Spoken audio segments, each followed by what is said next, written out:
All right, so we're first going to talk about setting the lines for the continental pattern.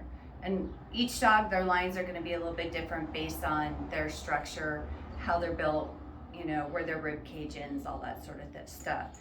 So when I'm looking at his jacket, the first part I want to do is find where his last rib is. So his last rib is approximately here, and it's hard to tell with the hair, I know, but it's about here is his last rib. For me, some people will shave up to that last rib, and I've done that with him, but the problem is with him, it makes him look really too short, too squatty, and it makes his loin look too long. So for him, last rib, I'm about a finger length past that last rib. A finger length, maybe 2 finger lengths, because I have little fingers. So edge of his jacket back here, this line is for him about 2 finger lengths, or finger widths, I mean, from them. Hi, Oscar. So that's how you kind of set your jacket. Some people kind of will curve it in a little at the bottom. I keep his straight down as much as I can, but grooming, sometimes you get a little off balance. That's what happens. So for the rosettes, and rosettes are hard. Let me tell you, I struggle with these all the time.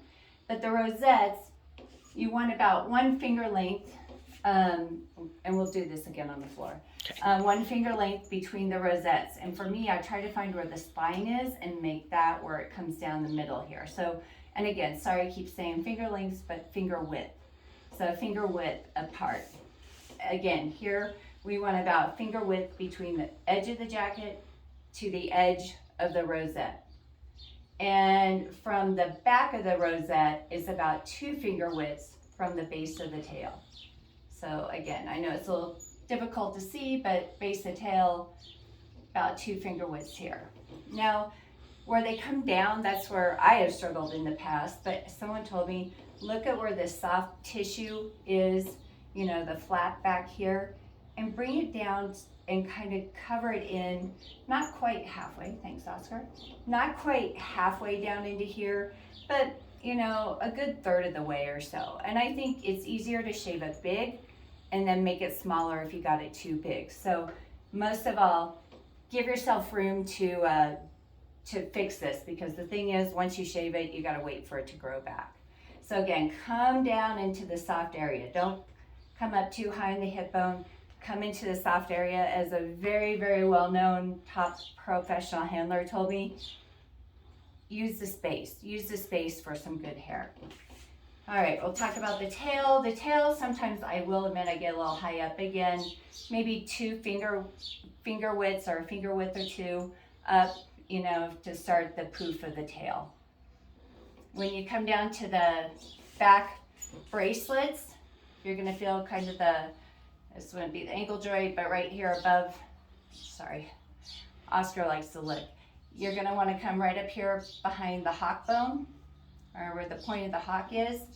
And for me, on my pet trims, I don't care so much. I'll just grab it right above and shave.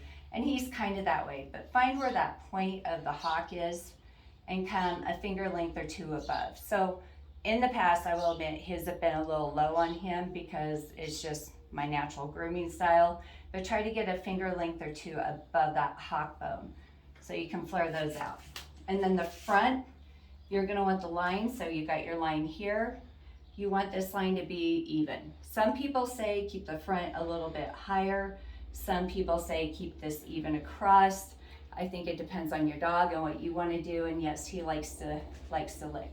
So again, right above the hock bone, about a finger width, and then bring that line straight across, or if you're of the nature, you can bring it slightly up on the front. I think those are the big pointers on where to set your lines for the trim. So the next thing we're going to do is actually start shaving.